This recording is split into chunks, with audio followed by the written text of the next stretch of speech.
Ang kwento ni Tomby. Ang kwentong ito ay hango sa totoong buhay.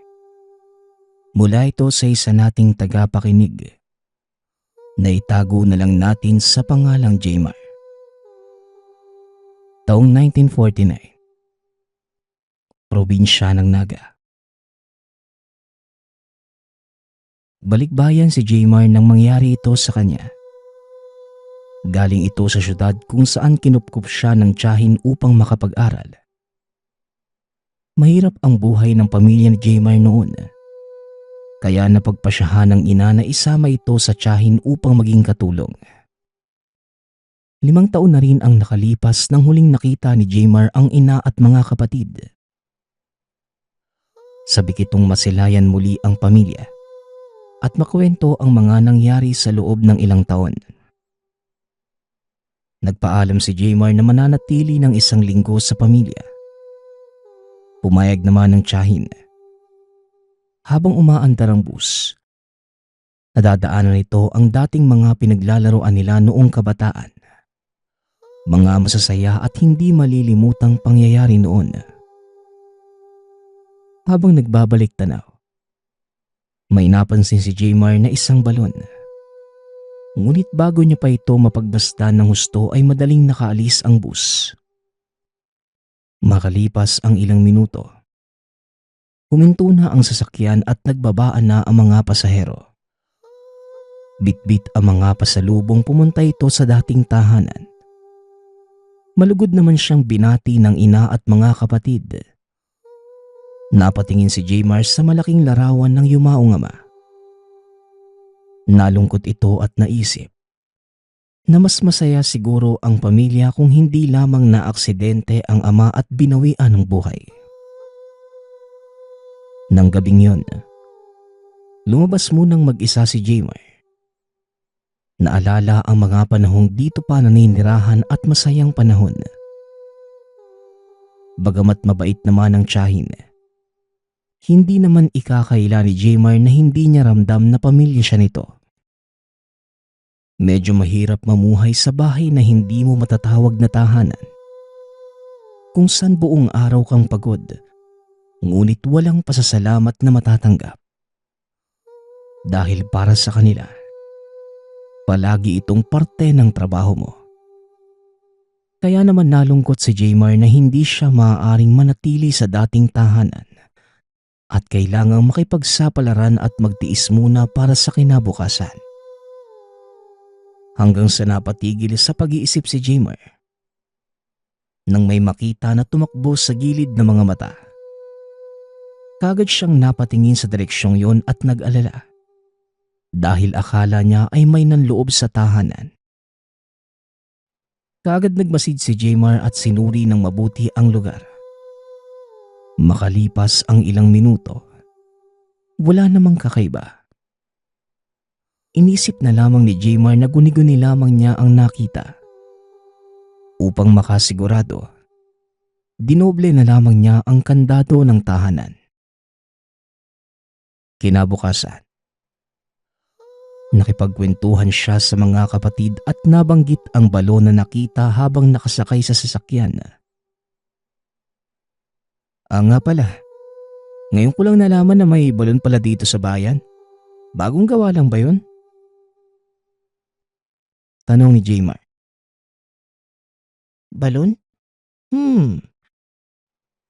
Yung abandonadong balon ni Aling Nina. Wala ngang nakakaalam kung saan yun nanggaling kuya eh. Basta isang araw bigla na lang yan sumulpot. Wala ding nakakaalam kung bagong gawa ba yun o matagal nang nandito. Pero ngayon lang nakita eh. Pero ang alam lang namin kuya, wala namang laman yung balon na yun. Wala ding tubig kaya siguradong naabandona na. Pagpapaliwanag ng kapatid. Ganun ba? Sino naman si Aling Nina? Tanong ni Jmar. Anak ko, hindi rin namin alam kuya eh. Yun lang yung tawag ng ibang tao kaya yun na rin yung tawag namin. Tugon ng kapatid. Matapos yun ay nagiba na sila ng usapan Lumipas ang araw at pagdating ng gabi, lumabas si Jmar upang hanapin ang pamangkin. Masyadong napasaya ito sa paglalaro sa labas kaya hindi pa umuwi. Kasama niya ang isa pang kapatid. Habang naghahanap sa bata, pumunta sila sa tahanan ng mga kalaro nito. Ngunit pare-pareho lamang ang sinasabi na kanina pa ito umuwi. Habang tumatagal, nag-aalala na ang dalawa lalo na ang ina nito. Hindi niya alam kung saan nagpunta o hahanapin ang pamangkin. Makalipas ang ilang minuto, nakarating na lamang sila sa abandonadong balon. Napagpasyahan ng magkapatid na maghiwalay upang mas mapabilis ang paghahanap. Naiwang mag-isa si Jmar na naghahanap malapit sa balon. Nakarinig ng kaluskos ang binata, kaya naman tinawag niya kagad ang pangalan ng bata. Makalipas ang ilang pagtawag, hindi pa din ito sumasagot. Kaya tinawag na lamang niya ang pangalan ng kapatid ngunit hindi rin ito nasagot. Ipinagpatuloy na lamang niya ang paghahanap ngunit nang pauwi na sana si Jmar, bigla itong nakarinig ng ingay sa bandang likuran. Napagtanto niyang nanggagaling ito sa loob ng balon. Biglang namutla si Jmar at naisip na maaaring nahulog ang pamangkin sa balon. Kaya hanggang ngayon, hindi pa ito nakakauwi. Dali-dali niya itong pinuntahan at nakita na sarado ang balon dahil merong nakaharang. Kaagad naman itong tinanggal ng binata na isang bagay na pinagsisihan niya hanggang sa kasalukuyan. Bumungad sa kanya ang napakasangsang na amoy mula sa balon. Nang mga panahong yun ay napagtanto ni Jmar na imposibleng mahulog doon ang pamangkin dahil sarado ito ngunit huli na ang lahat dahil nabuksan na niya. Ibabalik na sana niya ang harang. Ngunit narinig niya muli ang kakaibang ingay na narinig kanina. Ngunit mas malakas na sa pagkakataong yun. Napatingin si Jmar sa loob ng balon. Hindi niya alam kung anong nagtulak sa kanya. Ngunit nang makita kung ano ang nasa ilalim ng balon, hindi na niya magawa pang maalis ang mga mata. Bagamat madilim sa loob, may napakatingkad na dalawang mapupulang mga mata ng kung anumang nilalang na nasa ilalim. Narinig niya muli ang ingay kasabay ng paglabas ng napakahabang dilaw na mga ngipin na tila galing sa napakabangis na hayop. Biglang natakot si Jmar nang bigla itong lumundag paakyat. At sa sobrang takot, hindi na niya naisara ng maayos ang balon. Dali-daling tumakbo si Jmar at kalaunan nakita niya ang kapatid kasama ang anak. Buhat-buhat ng kapatid ang natutulog na pamangkin. "Oh, saan ka galing, kuya? Kanina pa kita tinatawag eh. Nakatulog pala tong anak ko kasi akala niya naglalaro pa rin sila ng tagu-taguan. Ay nako, grabe naman yung mga kalaro niya. Hindi man lang napansin na nawawala ang isa sa kalaro nila. Sa susunod, hindi ko na ito papalabasin ulit. Baka mapano pa." Wika ng kapatid. Nagpatuloy lamang sa pagsasalita ito ngunit hindi napigilan ni Jmar na lumipad ang isipan dahil sa nangyari kanina. Labis siyang nag-aalala kung ano nga ba ang nilalang na nasa balon at kung dahil ba sa kanya kaya ito nakatakas. Hindi nakatulog ng gabing yon si Jmar. Kinakain siya ng pag-aalala, konsensya at ang kutob na merong masamang mangyayari sa lugar. Kinabukasan, nagmamakaawa ang pamangkin ni Jmar sa ina na payagang lumabas. Ngunit dahil sa insidente na hindi man lang siya hinanap ng mga kalaro, hindi na ito pinayagan kahit naglupasay pa ito sa sahig. Buong araw masama ang loob ng bata at hindi pa ito kumain ng umagahan at pananghalian. Ngunit hindi na ito nakatiis ng gabi, kaya kumain na din ito. Nagkaayos naman ang mag-ina ng gabing yon kaya natuwa si Jmar. Hanggang sa kinabukasan, usap-usapan sa bayan ang pagkawala ng dalawang bata. Maraming residenteng tumulong sa paghahanap sa mga ito. Ngunit lumipas na lamang ang buong araw at hindi pa rin sila nakikita. Sinabi ng kapatid sa anak na mabuti na lamang at hindi niya ito pinalabas dahil hindi nila alam. Maaaring masama siya sa mga nawawalang bata. Kinabukasan, nagising na lamang si Jmar sa sigaw ng tao. Tila naghihinagpis at humihingi ng hustisya. Kagad lumabas si Jmar upang alamin ang pangyayari at laking gulat nang makita sa bakuran ang bangkay ng dalawang bata. Noong una na pagbintangan ang kanilang pamilya sa nangyari, ngunit kalaunan, natagpuan ng ilang residente ang isang pinaghihinalaang aswang na napatay ng isa pang residente. Nakita nilang kinakain ng nilalang ang alagang hayop kaya nito pinaslang. Pare-pareho ang sinapit ng labi ng dalawang bata at ang bangkay ng hayop na nakita. Kaya naman pinagpasyahan ng mga residente na ito ang pumaslang sa dalawang paslit. Naging palaisipan sa ilang residente kung ano ang maaaring dahilan kung bakit nasa lupa nila Jmar ang mga labi. Ngunit kalaunan, inisip na lamang nila na maaaring dito sila nakaladkad ng elemento. Nagluksa ang mga pamilya ng dalawang batang namatay.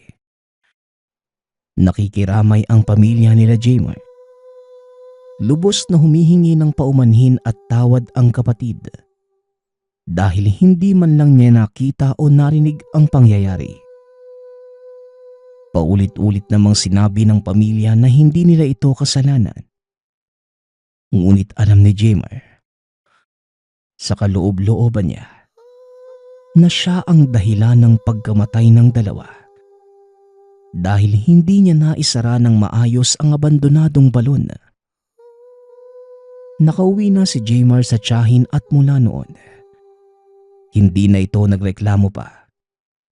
Bagamat labis siyang nalulungkot na mawalay muli sa mga kapatid, nahihirapan siyang bumalik sa tahanan dahil palagi niyang maaalala ang sinapit ng dalawang inosenteng bata dahil sa kanyang kaduwagan at kapabayaan. Ang susunod nating kwento ay mula sa isa nating tagapakinig. Naitago na lang natin sa pangalang Adrian. Taong 2000. Probinsya ng Negros Oriental. Nung mga panahong ito, kasalukuyang nag-aaral ng sekundarya itong si Adrian. Paminsan-minsan ay tumutulong sa kanyang amang si Tony sa pangangalaga ng kanilang pataniman ng prutas. Ang lupaing ito ay hinabili ng may-ari sa ama bago ito mamatay. Gamit ang kaalaman sa agrikultura, mas pinagyaman at pinalago ng pamilya ni Adrian ang lupain. Kung dati ay rambutan at durian lamang ang nakatanim doon, ngunit sa tulong ng pamahalaan, nagawang palawakin ni Tony ang lugar. Nakapagtanim na din sila ng kape, kakao at mga puno ng goma. Sila na ang pinakamalaking patanimang nagsusuplay ng prutas sa halos kabuuan ng Negros Oriental. Kagaya ng ama, ang pangarap ni Adrian ay magtapos ng kursong agrikultura. Sinuportahan naman ito ng mga magulang. Ang totoo, hindi pa man siya nagtatapos sa sekundarya ay may napili ng universidad ang ama para sa kanya. Adrian, gusto ko sanang doon ka mag-aral sa universidad kung saan kami nagtapos ng ninong Edgar mo. Tamang-tama. Isa siya sa mga gurong nagtuturo na gusto mong kurso doon. Wika ni Tatay Tony. Isang umaga habang nagdidilig sila ng mga punlang ililipat sa pataniman. Oo nga pala tay no? Kumusta na kaya si Ninong Edgar? Huling kita ko kasi sa kanya. 7 taong gulang pa lang ako eh. Gwapo pa din kaya siya?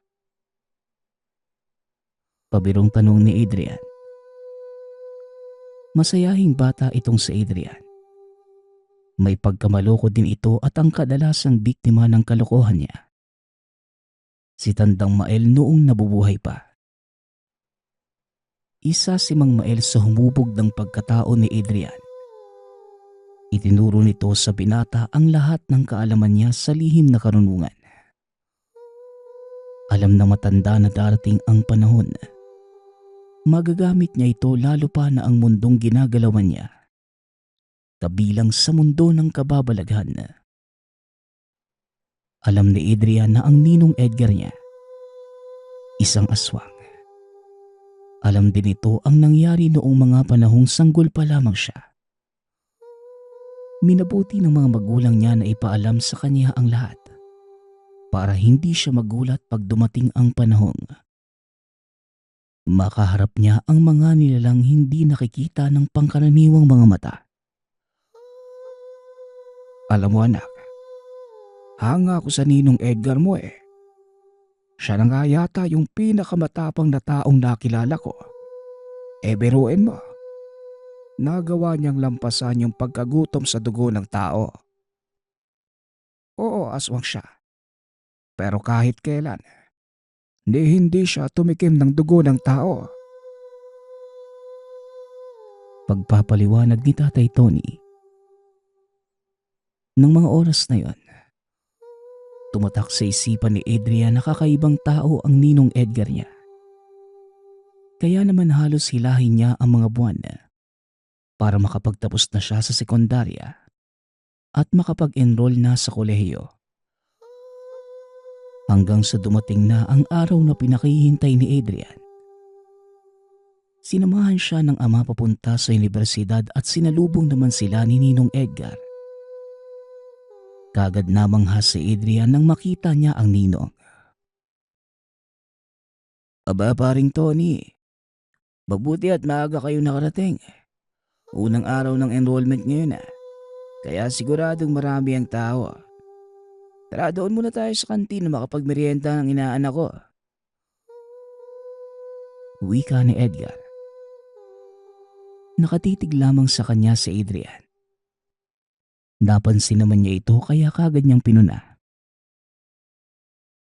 Uy Adrian, huwag mo akong titigan ng ganyan. Mamaya malusaw ako niyan. Wika ni Ninong Edgar. Hindi lubos maisip ni Adrian na ang lalaking kaharap niya, isang aswang. Hindi nakikita sa panlabas nitong kaanyuan ang totoong katauhan. Hanggang sa biglang nagpaalam si Tatay Tony. Pupunta muna ito sa banyo.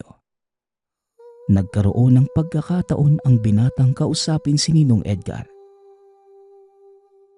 Ninong, ang tagal niyo pong hindi nakapunta sa amin 5 Pasko din ako walang regalo mula sa iyo Wika ni Adrian. Natawa naman si Ninong Edgar dahil hindi niya akalaing sa loob ng mahabang panahon hindi pa din nawawala ang kakulitan ng inaanak. Aba, naniningil ka ba? O sige, ayaw mo Adrian. Babawi ako sa iyo. Pasensya ka na Kailangan ko kasing hanapin ang sarili ko noon Pero ngayon, masasabi ko ng buong buo na ako. Nakita ko na kung anong silbi ko. Tugon ni Edgar. Medyo kumunot ang noo ni Adrian dahil napakalalim ng sinabi nito. Walang yan, Ninong. Makatang makata ka na. Wika ni Adrian. Sumenyas naman si Edgar na hinaan lamang ang boses dahil pinagtitinginan sila ng lahat. Uy Adrian, huwag mong kakalimutan Guro ako dito. Kahit ninong mo ko aba, huwag lalaki ang ulo mo dahil ibabagsak talaga kita. Wika ni Edgar. Ngunit alam niya sa sarili niyang hindi lang pag-aaral sa kolehiyo ang pakay ni Tony. Dinala niya si Adrian kay Edgar upang magabayan ito. Lingid sa kaalaman ng binata ang dahilan ng lahat. Matapos makapag-enroll, kaagad na ding nagpaalam sina Tony. Pero bago pa man ito makaalis ay muli niyang kinausap ang matalik na kaibigan. O Edgar, alam mong wala akong kakayanang pigilan ng maaaring mangyari sa inaanak mo pagdating ng panahon. Ikaw lamang ang nakakaalam kung ano ang dapat gawin. Dahil alam kong napagdaanan mo na ito noon. Wika ni Tatay Tony. Nilingon ni Edgar ang binata na nooy manghang-mangha na nag-iikot sa paligid ng universidad. Makakaasa ka pare. Pero alam mo, sa palagay ko mas makakabuti kung malalaman ng bata ang nangyari sa kanya 15 taon na ang nakakaraan. Tugon ni Edgar. Huminga ng malalim si Tatay Tony at muling tumugon. Sa palagay ko pare, hayaan na natin ang panahon ang maglantad ng sikretong ito sa kanya. Masakit para sa akin kung ako mismo magsasabi nito sa bata. Tugon ni Tatay Tony. Ang tinutukoy nila ay ang naganap kay Adrian noong mga panahong dinukot siya ng mga aswang. Dahil matapos nilang mailigtas ang bata, natuklasan ni Mang Mael na tinaniman ng sumpa ang kanilang anak. Ayon sa matanda, lalabas lamang ang kakayanan nito bilang aswang pag tumuntong siya sa tamang edad. Alam ni Edgar na mga oras na yon na wala siyang magagawa para tanggalin ito sa katawan ng sanggol na si Adrian. Dahil sa mura nitong katawan at espiritu, natatakot si Edgar na baka mapahamak ang bata. Ito din ang dahilan kung bakit siya lumayo.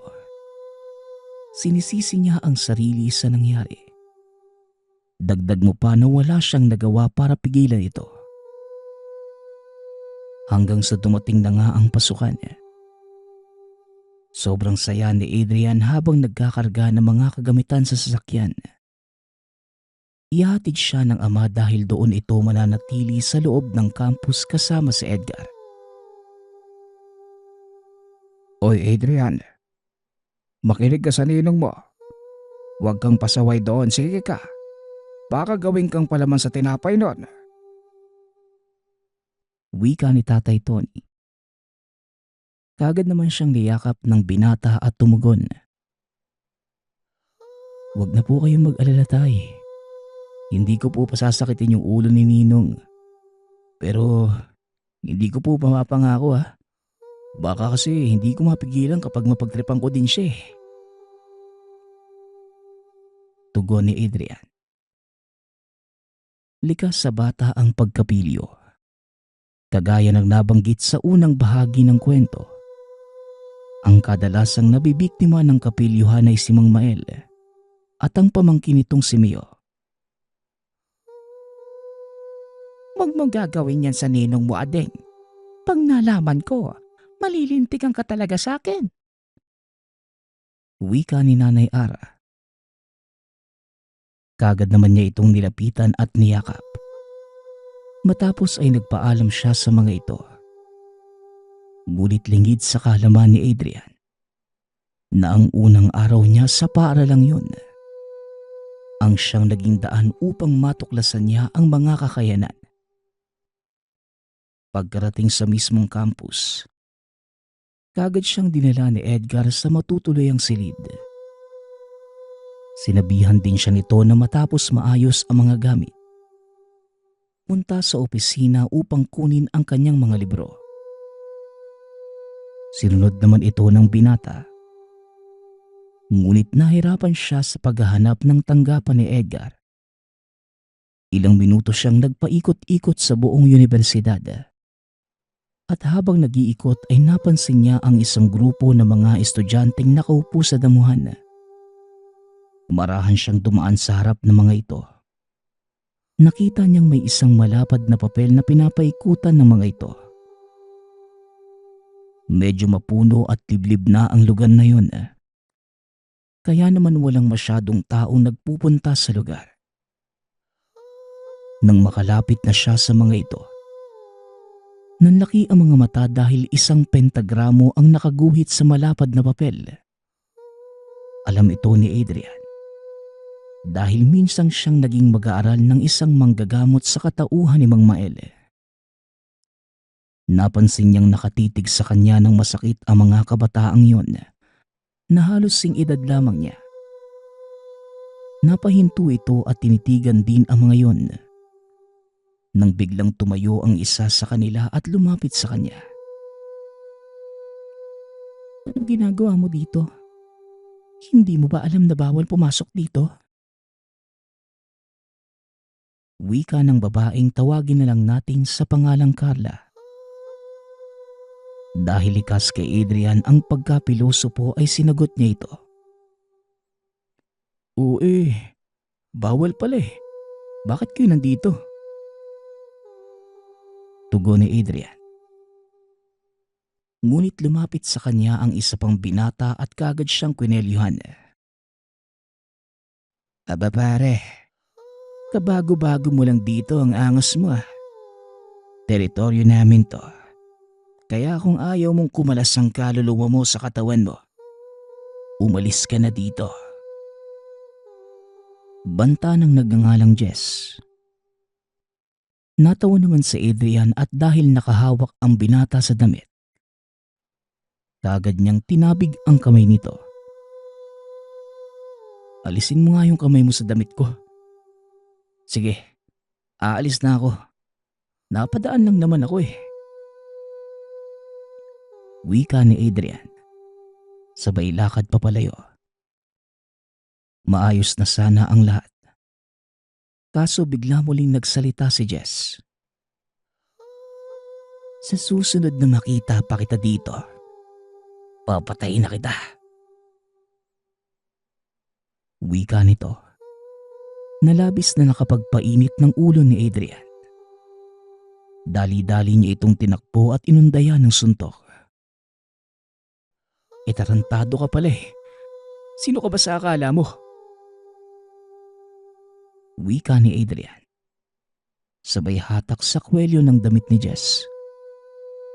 Hindi mapigilan ng binata ang galit niya ng mga oras na yon. At sa hindi malamang dahilan, nagsigawan ang mga kasamahan ni na Jess. At nang napayuko si Adrian, nakita niyang nakaangat sa lupa ang paa ng sakal-sakal niyang binata. Baging siya ay nagulat sa nangyari. Kaya kagad niya itong napitawan. Dali-daling tumakbo at sa kalagitnaan ng pagtakbo, nakasalubong niya si Edgar. Oh, anong nangyari sa'yo? Di ba ang sabi ko pumunta ka sa opisina? Tanong ni Edgar. Kitang-kita nitong namumutla ang binata at halos hindi makapagsalita. Nang tignan ni Edgar ang pinagmula ni Adrian, dito niya nakita ang pangkat ni na Jess na humahabol sa kanya. Kaya naman pala eh. Hoy kayo dyan. Huwag kayong magkakamaling lumapit kung ayaw niyong makatikim sa akin ha. Wika ni Edgar. Kagad namang nagsipaglayuan ang mga ito. Ninong, may nangyari po kanina. Hindi ko po maipaliwanag eh. Nagulat din ako. Ewan ko kung namamalikmata lang ba ako. Talagang naiangat ko sa lupa yung isa sa kanila. Wika ni Adrian. Nanlaki ang mga mata ni Edgar sa narinig. Kaagad na hinila ang binata papunta sa opisina. Pagkarating doon, pinainom niya muna ito ng tubig para kumalma at naupo sa harapan ng binata. Sa palagay ko, oras na para malaman mo ang totoo eh.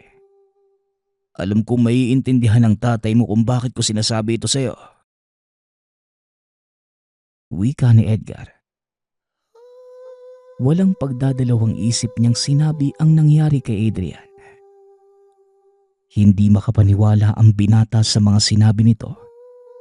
Kaya dali-dali siyang lumabas ng silid. At sa paglipas ng panahon, unti-unti nang lumalantad ang totoong kakayanan ni Adrian bilang isang aswang.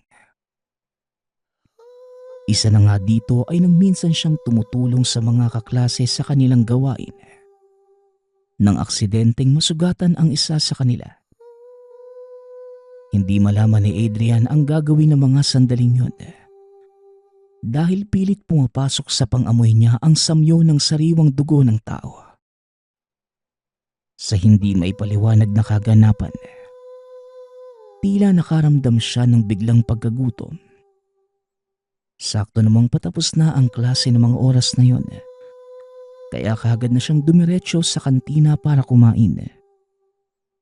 Ngunit kahit anong dami ng kainin niya, tila hindi siya nakakaramdam ng pagkabusog. Gulong-gulo ang isipan ni Adrian ng mga sandaling yun nang biglang lumapit sa kanya si Ninong Edgar. Unti-unti ko nang nararamdaman ang pagbabago sa katawan mo. Hindi ka na nakakaramdam ng kabusugan sa pangkaraniwang pagkain. Alam ko ang lahat ng yan. Dahil napagdaanan ko na ang lahat ng yan noon, Adrian. Magtiwala ka sa akin, anak. Ako na ang bahala sa'yo. Wika ni Edgar. Dahil ito lamang ang tanging nakakaalam ng lahat tungkol sa kanya. Walang ibang nagawa ang binata kundi magtiwala sa ninong. Sinanay siya nitong huwag matukso sa dugo ng tao. Ilang buwan din ang tiniis na Adrian. Nagpa siya ang ninong niya na i-drop out na muna siya sa paaralan para mapangalagaan niya ang kaligtasan ng binata. Maging ng lahat ng tao sa paligid niya. Sa isip-isip ni Edgar, kung nakaya niyang gawing pigilan ang sarili ng walang gumagabay, siguradong makakayanan ni Adrian lalo pat nasa tabi siya nito. Hanggang sa tuluyan nang makontrol ang sarili niya sa pagkain ng laman ng tao. Nagawa ni Adrian na mamuhay ng kagaya kay Edgar. Aswang na hindi kailanman tumikim ng dugo ng tao. Lumabas na din ang kakaibang kalakasan ni Adrian. Minsan niya itong napatunayan nang salakayin sila ng mga aswang. Nang mga panahong yun, kasama ni Adrian ang ilan sa mga kaklase. Naghahanap sila ng gagamitin para sa kanilang proyekto. Napagpasyahan ng pangkat na pumasok sa kagubatan at manguha ng punong maaari nilang gawing bonsai. At dahil napakailap ng ganong uri ng puno, inabot sila ng maghapon sa loob ng gubat. Nagpasya ang grupo na ipagpabukas na lamang ang kanilang paghahanap dahil unti-unti na ding nagdidilim. Ngunit nang papalabas na sila ng kagubatan, biglang nakaramdam si Adrian ng isang napakasamang presensya. Mga kasama, walang aalis sa kinatatayuan. Huwag kayong maghihiwa-hiwalay. May ibang tao sa paligid. Wika ni Adrian. Maya-maya ay nagsimula ng kumilos ang nararamdaman niyang nilalang. Dinig ng lahat ang mga kaluskos ng tuyong dahon sa paligid. Takot na ang mga kaklase ni Adrian na mga sandaling yun. Ngunit nanatili lamang siyang kalmado. Sa hudyat ko, tumakbo kayo sa ituturo kong direksyon ha. Wika ng binata. Kasabay ng pagbigay ng hudyat sa mga kaklaseng tumakbo palabas ng gubat. Sinabihan niya ang mga itong huwag lilingon hanggat hindi nararating ang hangganan ng kakahuyan. Samantalang si Adrian naman, tumakbo pabalik sa loob ng gubat. Dito niya napagtanto na siya ang hinahabol ng mga nilalang. Pagkarating sa kalagitnaan ng gubat, kaagad siyang huminto. Hinarap niya ang mga nilalang at walang pagdadalawang isip na sinugod ang mga ito. Nahawakan niya sa leeg ang isa at kagad binalibag sa lupa. Idiniin niya ang ulo nito at kagad na tinanong, "Anong kailangan niyo sa akin? Magsalita ka kung gustong pang mabuhay." Wika ni Adrian. Ngunit tumawa lamang ang aswang sabay sabing, "Isa kang kahihiyan sa angka natin. Aswang na hindi kumakain ng laman ng tao. Isang malaking kalokohan. Hindi pa ba malinaw sa iyo ang pakay namin? Kamatayan niyo ni Edgar ang hangad ng pangkat ko."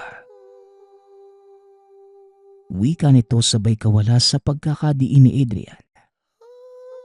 Nang makawala ito, inundayan niya ng kalmot ang binata. Ngunit nailagan lang ito ni Adrian at gumanti ng isang malakas na suntok sa sikmura ng aswang. Napaatras ito at naduwal dahil sa lakas ng pagkakasuntok sa kanya. Muli itong sumugod at sa pagkakataong yun, may biglang sumapak sa kanya mula sa tabi. Nang masipat ni Adrian ang lalaking sumuntok, nakita niyang si Jess pala ito. "Sinasabi ko na nga ba isa ka din sa amin eh. Oh, huwag ka nang tumanggi dyan. Tapusin na natin to bago pa tayo maamoy ng mga kasamahan niya." Wika nito. Sabay na sumugod ang dalawa. Salitang pinagsasapak ang nilalang hanggang sa tila nalamog na ang buong katawan nito. Naglabas ng punyal si Jess at sinaksak sa leeg ang aswang, dahilan para tuluyan itong bawian ng buhay. Dali-dali na silang lumabas ng kagubatan at saktong paglabas nila, dumating ang mga kasamahan ng aswang. Ngunit hindi nila magawang lumampas sa kakahuyan. "Hanggang dyan na lang sila. Hindi na sila pwedeng umapak sa teritoryo ko. Nga pala, Jess ang pangalan ko. Sa susunod mag-iingat ka ha. Ikamusta mo na lang ako kay Manong Edgar." Wika ng binata at kagad ding umalis. Saktong nakalayo na ito nang bigla namang hatakin si Adrian ng isang nilalang papasok ng kagubatan. Pinagkakalmot siya nito at halos mawasak ang suot niyang damit. Kagad niya itong inundayan ng tadyak, dahilan para tumilapon ang nilalang at walang pagdadalawang isip na sinugod. Muli niya itong napatay. Matapos ay kagad siyang tumakbo papunta sa tinutuluyan ni Ninong Edgar. Ibinalita niya ang mga nangyari. Nang malaman ito ni Edgar, dali-dali itong nag-impake ng mga gamit at umalis. "Kailangan na nating lumayo sa lugar na ito, Adrian. Hindi na tayo ligtas dito. Bilisan mo. Hinding-hindi sila titigil hanggat malapit tayo sa isa't isa." Wika ni Edgar. Kagad nilang nilisan ang paaralang yun. Ayon kay Edgar, hindi titigil ang mga kalabang aswang hanggat hindi napapatay ang mga uri nilang hindi kumakain ng laman ng tao. Pinili ni Edgar na ihatid pa uwi ng tahanan si Adrian at muli itong nagpakalayo-layo. Isinalaysay din ni Adrian sa mga magulang ang nangyari. Nagpasalamat ang mga ito dahil ligtas na nakauwi ang anak nila. Magmula ng araw na yon, hindi na rin nagpakita sa kanya si Ninong Edgar.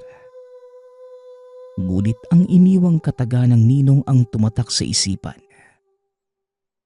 Hinding-hindi sila titigilan ng mga aswang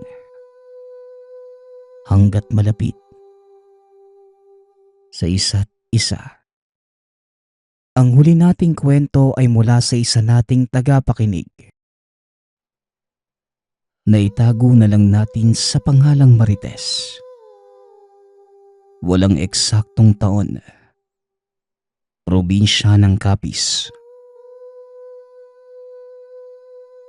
Lingid sa kaalaman ng pamilya ni Marites ang gawain. Dahil sa mahirap magtaguyod ng 5 anak at maging ang kita ng asawa ay hindi sapat. Malimit itong nangungutang sa kaibigan para may ipapabaon sa mga anak. Hindi na niya matiis ang nararanasang hirap. Isang hapon, nakasalubong ni Marites sa daan ang kaibigang matagal nang hindi nakikita. "Oy Mare, bumalik ka na sa grupo. Hindi namin kinakaya ang pwersa ng mga espiritu. Matagal na panahon mo na kaming tinitiis. Kailangan namin ng pinuno na kagaya mo. Ikaw lang ang may lakas at dugo ng purong babaylan.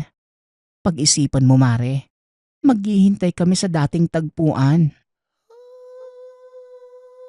Wika ng kaibigang si Bonay. "Sa isang kondisyon, magpapabayad na tayo. Sa hirap ng buhay ngayon, wala nang libre no? Babalik lang ako sa grupo. Kung magkakasundo tayo sa presyo." Tugon ni Marites. "O sige, kakausapin ko sila ha. Aasahan ka namin." Muling wika ni Bonay. Nagpaalam na ang kaibigan. Naiwan si Marites na malalim ang iniisip. Nabalik tanaw niya ang minsang engkwentro sa mga albularyo. Tinutugis siya dahil sa walang habas na pagpatay sa mga biktima gamit ang sumpa o kulam. Mula nang magkapamilya, tinigil na niya ang gawain dahil alam ni Marites na hindi ito makabubuti sa mga anak. Ngunit tila may demonyong tumatawag sa kanya na pumasok muli sa kulto ng mga mangkukulam. Dala ng kahirapan ng buhay, hindi na nakapag-isip ng tama si Marites. Pagsapit ng 6:00 ng gabi, pinuntahan niya ang kuweba kung saan nila ginagawa ang demonyong panunumpa. Nakita niya ang mga dating kasama na magkakasabay na nakatingin at nakangiti sa pagdating niya. "Maligayang pagdating pinunong babaylan," wika ni Bonay. Kasabay ng 5 alipores na inulit ang bungad sa kanya. Nagsisitalukbong ito ng telang itim, kasabay ng paghahawak kamay. Pinaikutan nila ang batong pag-aalaya ng dasal. Isang kahindik-hindik na ritual ang ginawa ng kulto na pinagitnaan ni Marites. Napapikit siya at tila may kung anong bulong sa hangin ang nagduduyan sa kaluluwa niyang nilulukob ng demonyo. Nasa gitna ang isang manikang gagamiting daluyan ng kaluluwa. At habang nasa kalagitnaan ng ritual, biglang iniabot ni Bonay ang gamit ng taong sinusumpa at sinakatuparan ang ninanais. Isang itlog na malapit nang maging ganap na sisiw ang inalay sa demonyo, kasama ang ritual at dasal. Minuto lamang ang lumipas. Biglang may lumabas na itim na usok. Indikasyon na tinanggap ng demonyo ang alay. Halos mabuwal ang pinuno sa pagkaubos ng lakas. Sa unang pagkakataon sa ilang taong pagpapahinga, ngayon niya muling naramdaman ang pilit kinakalimutang kapangyarihan. "Pinuno, ganap na ang ritual. Naghihintay na sa labas ang magbabayad ng serbisyo natin. Ikaw na ang bahalang magparte." Wika ni Bonay. Ngayon lang kami katanggap ng bayad kaya nababahala ako. Sa mga kagaya nating nakikipaglaban sa mga espiritu. Naway hindi tayo madaig ng kung anong demonyo at sana hindi tayo lukubin ng gaba. Wika ng isa pa sa mga kasamahang si Desa. Hating gabi na nang nakauwi si Marites. Habang papasok ng tahanan, biglang humangi ng malakas. Nakaramdam ito ng lamig na kumukurot sa balat. Umihip si Marites sa hangin ng pamproteksyon para sa kanya at pamilya. Ma? Ma?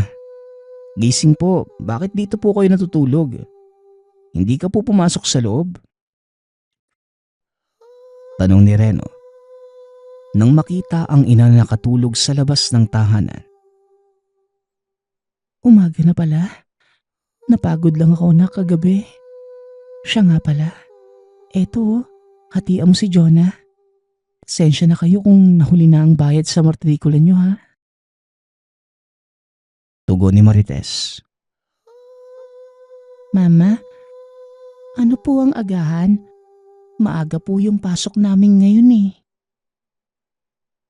Tanong ng bunsong si Isabel. Oh siya sige. Gisingin mo na sina Sandra at Dore. Maghahanda na ako na makakain para makapasok na kayo. Mga anak, magsiligo na kayo. Utos ni Marites. Biglang may kumatok sa pinto.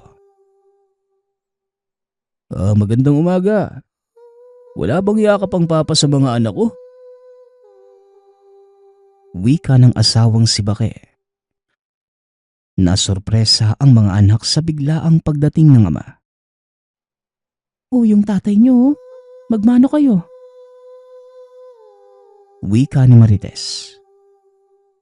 Nagsilapit ang mga bata na hindi natutuwa sa pagdating ng ama. Sa ilang buwang hindi nakakapagpadala, tiniis lahat ng ina.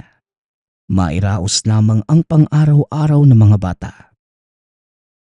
Kahit masama ang loob, tinanggap pa rin nila ang ama.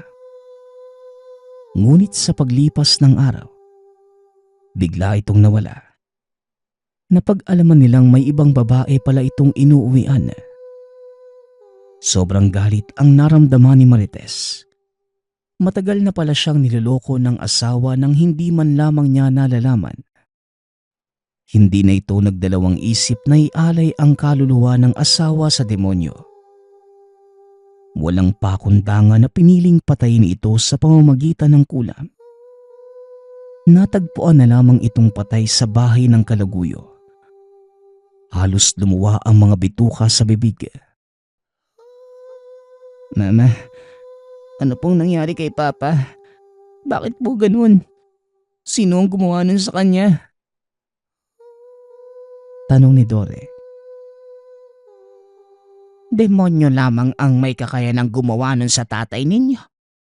Kung sino mang walang kaluluwa ang gumawa nun, naway sukubin ng gaba ang kaluluwa niya. Wika ng kapatid ni Marites na tawagin na lang natin sa pangalang Uning.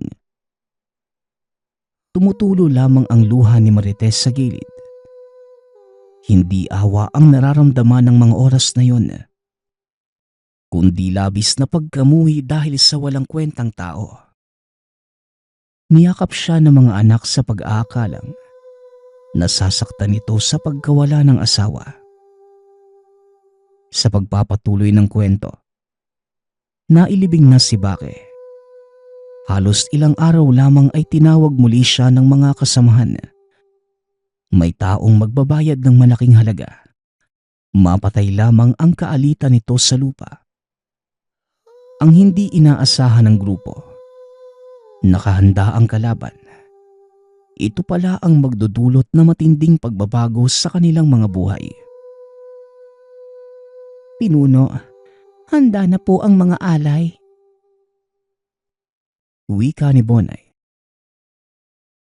Siguraduhin yung sarado ang lugar. Semana Santa bukas. Maraming ligaw na nilalang ang manggagambala pag hindi tayo naging alerto. Tugon ni Marites. Nag-ihip si Bonay ng dasal pang proteksyon sa paligid ng pinuno. Nagsimula itong magsambit ng kung anong mga kataga. Hudyat ng panimula ng kanilang ritual. Biglang may kung anong mabigat na presensya silang naramdaman. Isa sa mga kasama ang biglang nanginig at nangisay. Kasabay ng paglabas ng maitim na usok sa bibig, ilong, maging sa mga mata. Natatakot man sa nangyayari, walang nagawa ang pinuno kundi ipagpatuloy ang ginagawa. Batid nitong hindi maaaring putulin ang ritual. Dahil kung magkaganon, ang naumpisahan na hindi natapos ay babalik sa kanila at maaaring ikamatay nilang lahat. Mga kasama, huwag kayong panghihinaan ng loob. Kaya natin ito. Kumapit lang kayo at itataas natin ang dunga ng pinuno. Wika ni Bonay. Sige na, hayaan niyo na ako. Malakas ang kalaban natin. Ayaw kong matulad kayo kay Belinda. Wika ni Marites. Napatingin sila sa kasamahang unti-unting nagbabago ang kaanyuan. Mabilis na tuyo ang balat. Tila matagal na itong namatay. Kasama mo kami, pinuno. Mga kasama, walang bibitaw. Wika ni Bonay. Biglang nagising ang malademonyong kaanyuan ni Marites. Nagpapakawala ito ng mabibigat na kataga. Binuhos ang lahat ng kaalaman, mausad lamang ang ginagawa. Nahimatay ang pinuno at inilalayan ito ng mga kasamahan. Natapos nila ng matagumpay ang ritual. Kinaumagahan, nabalitaan na lang nila sa nag-utos sa kanila. Namatay din ng gabing yun ang kalabang mangkukulam. Nagtataka pa sila kung sino ang nakaengkwentro nila ng gabing yun. Ma, saan ka po nanggaling kagabi? Nag-aalala po kami sa iyo eh. Tsaka sino po yung mga kasama mo, mama?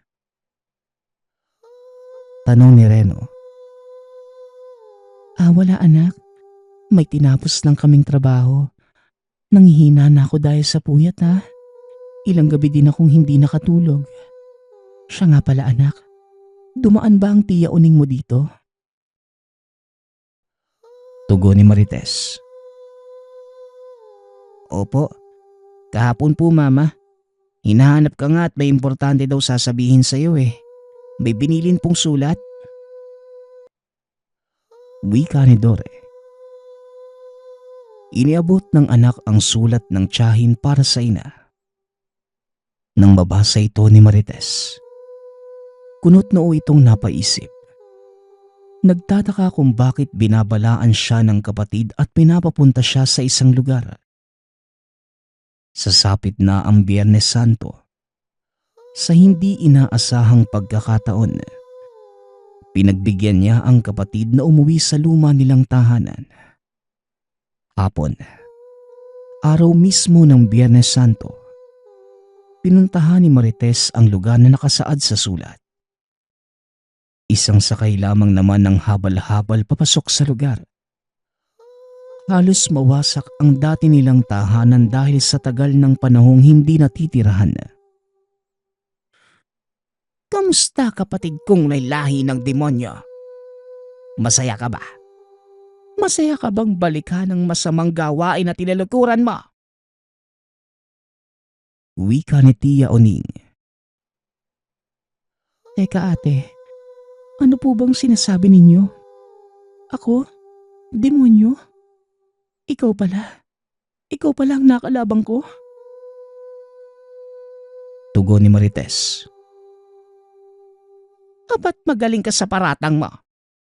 Alam kong tinubuan ka na ng sungay dahil sa pagkampi mo kay Satanas. Ano? Masaya ka ba? Ganyan ka na ba kasama para ilagay mo sa mga kamay mo ang kamatayan ng tao? Sana hindi pa huli ang lahat, kapatid. Muling wika ni Tia Oning. Iniabot nito ang mga kasangkapang iniwan ng ina bago mamaalam. At dito niya nakita ang bagay na nagpagising sa kanya. Bigla na lamang napaiyak si Marites at niyakap ang kapatid. Tinatanong siya ni Uning kung bakit niya ginawa ang lahat. Sinabi nito na lahat ng ginawa niya ay may kaukulang gaba. Kung hindi man sa kanya, maaaring sa pamilya o malalapit sa kanya. Matagal na proseso ang gagawin para maayos ang mga napinsala. Malaking pagsisisi ang namutawi sa kanyang sarili nang minsang may bumulong sa kanya para gawin ang kulam ng demonyo. Nagpapasalamat nga pala ako sa nagpadala ng ating kwento. Nawa ay nagustuhan niyo ang inyong napakinggan. Nagpapasalamat din ako sa lahat ng sumusuporta sa ating channel. Nawa ay patuloy niyong suportahan at pakinggan ang ating mga kwento. Hanggang sa muling pakikinig. Paalam.